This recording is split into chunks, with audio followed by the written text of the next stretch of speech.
We are talking about the United States' role as an Arctic nation at a time and in a place where most people just don't get it.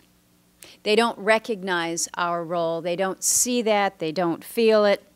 It's just not top of their mind. Unless you're from Alaska, most people in this country just do not envision themselves as being part of an Arctic nation. But because of Alaska, we are one.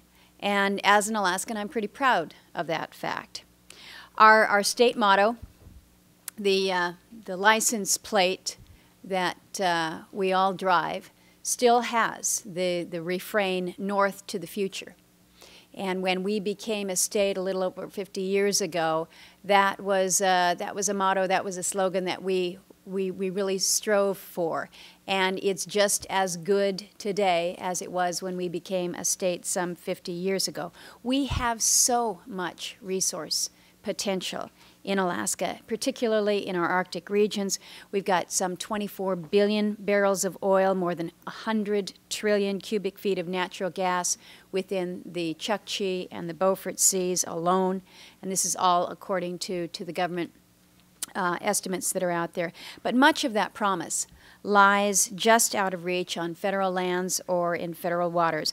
I believe that we should be able to develop these resources for the good of the people of Alaska, for the good of the nation as a whole, and yes, even for the good of the environment. Responsible oil and gas development and exploration in the Arctic should be allowed to advance. Now, I think that we can all agree that having access to a secure supply of energy is crucial to our nation's economy. Now, I personally believe that we should be promoting policies and working aggressively to promote those policies that ensure that our energy supplies are both abundant, affordable, domestic, and diverse. This is the all-of-the-above approach to energy security. We all talk about it, but this all-of-the-above approach includes investing in our energy technologies of tomorrow and the responsible development of the traditional resources that we depend on today. As far as the environment goes, I would argue that oil and gas production here in the United States is among the best in the world. We know that we're held to environmental standards that are tough. They're stringent. So you have to ask the question, wouldn't it be better, isn't it better to take responsibility for our own energy needs as a nation with all of the environmental protections that entails, instead of relying on foreign nations to produce our energy?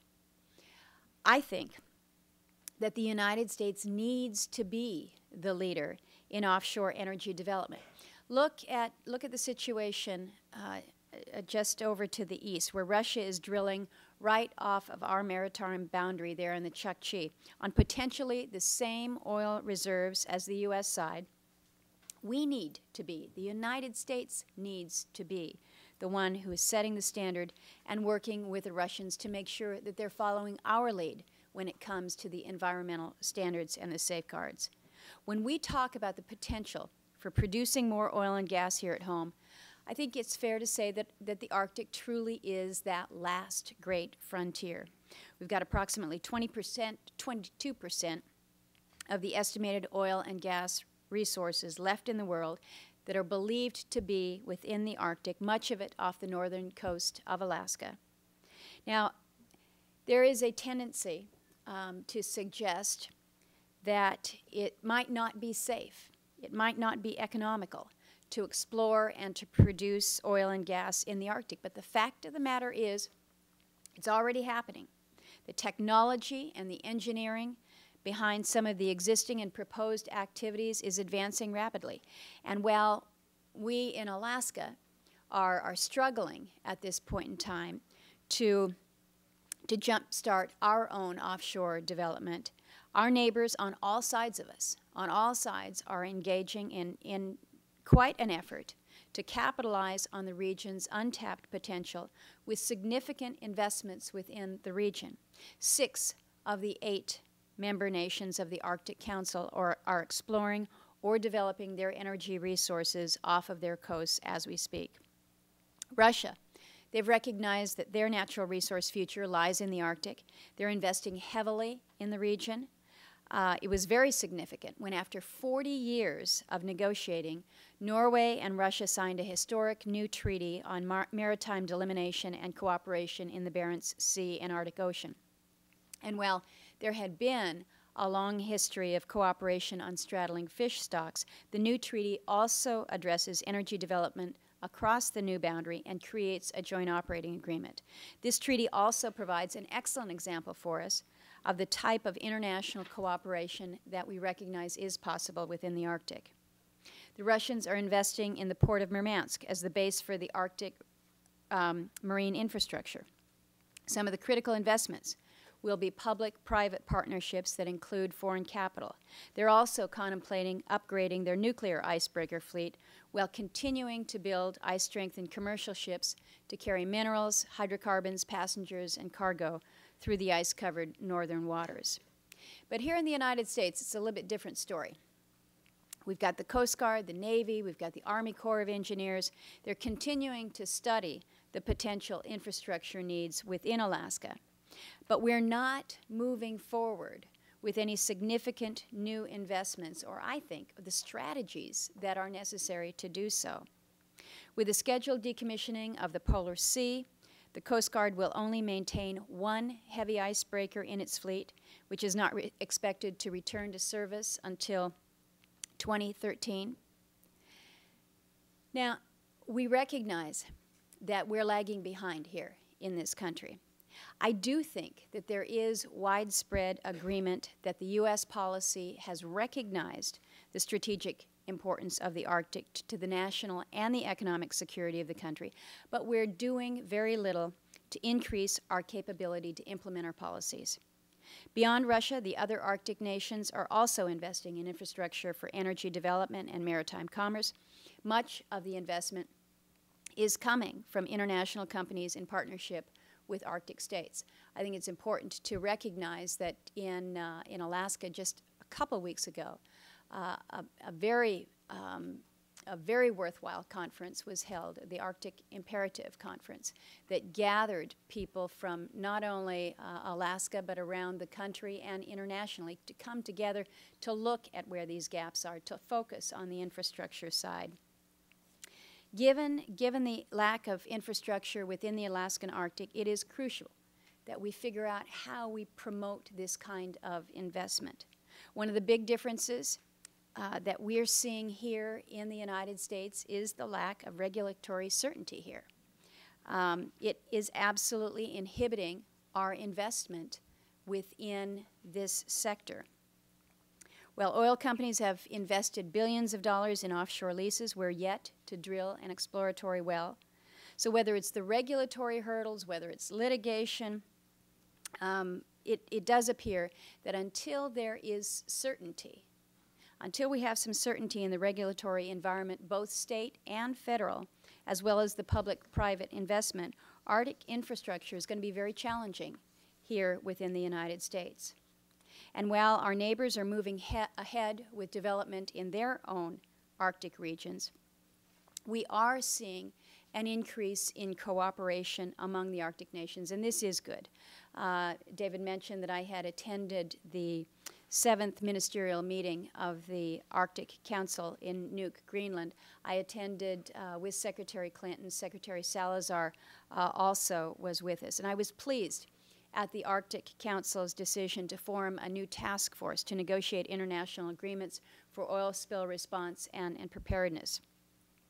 The decision to start these negotiations, I think, is evidence of the strong commitment to proactively address budding issues in the region and to create international protocols to prevent and respond to offshore oil spills within the region that are becoming increasingly accessible to exploration. The spirit of cooperation that I think we see amongst Arctic nations should be reassuring to all those in the United States that are interested in protecting the marine environment as well as securing our energy future. And as we begin the process of developing our Arctic energy resources, I think we all know We can't make any mistakes here.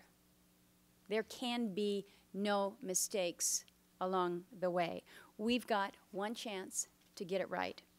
An accident such as the spill that shut down the Gulf of Mexico last year could be the end of offshore Arctic energy production. Now that sounds pretty serious, but I think we know that it is serious, and we must get it right. That's why it's crucial that our policies provide for strong environmental protection and oversight while promoting responsible development. That combination will require oversight that is predictable and provides energy companies with a clear regulatory path, something that they currently do not have. A rubber stamp regulatory process doesn't serve our twin goals of protection and production, but neither does the uncertainty that we've seen under the current process. We know that we've got tremendous resources up north, the potential billions of barrels of oil equivalent in offshore Alaska, not to mention the billions of oil reserves in ANWR and in the National Petroleum Reserve Alaska. We talk a lot about sustainable development, but a clear statement to guide activities, to guide investment, and to prioritize federal resources, I think is crucial in moving forward with development within these areas. We are lacking a coherent national energy policy that identifies our resources and our strategies to develop them. The state of Alaska has set a very ambitious goal of increasing production to 1 million barrels a day throughout our Trans-Alaska oil pipeline. And I commend the state for this, and I hope that the federal government will also have the vision to develop such a policy. This is something that we should all be moving forward with. And while I have expressed frustration, sometimes great frustration, with the progress that we're making on energy development in the North, I am growing more confident that through the input of the Arctic community at large and leaders such as those of you that are gathered here in this room this morning, we are making the case for the strategic importance of the Arctic to the United States, for our energy security, for our national and homeland security, and for the incredible economic benefits that the region can bring to this country. I want to thank you all for being part of that Arctic community and for helping me to carry the message to the rest of this Arctic nation. I think I probably have time for maybe one question. We've got a hearing this morning in energy on geothermal potential. So as much as I want to talk about oil and gas in the Arctic, I think we also recognize that in a state like Alaska, where we've got a little bit of everything, geothermal is also good. We've also got a solar bill before the committee this morning. People don't think about Alaska as being a solar-producing state. Come to Kotzebue, we'll show you. What can I answer here quickly this morning? Thank you for your attention.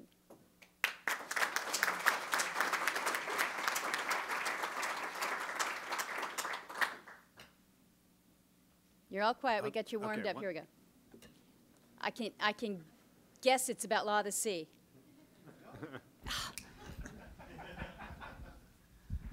I know your answers on that, Yeah, and I'm happy with them, but I won't force you through that.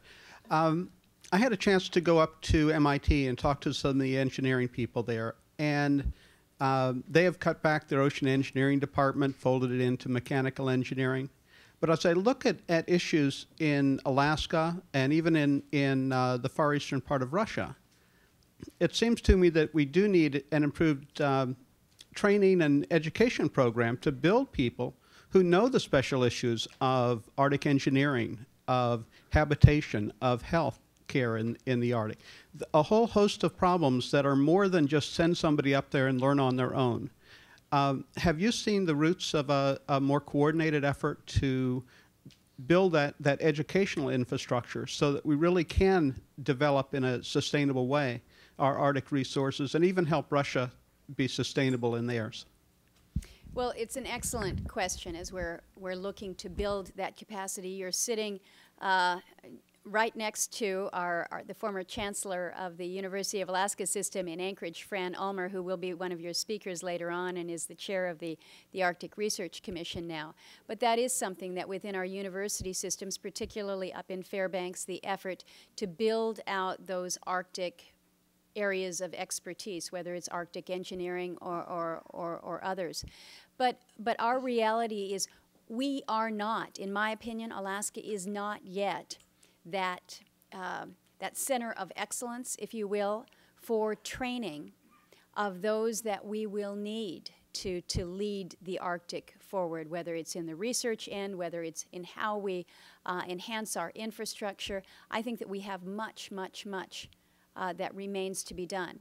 I will tell you, in this day of pretty severe and substantial budget cuts and how we are dealing with the issues that await us on Capitol Hill in determining how we move forward with spending and budget, I'm worried about what will happen to the research side of many aspects of our budget.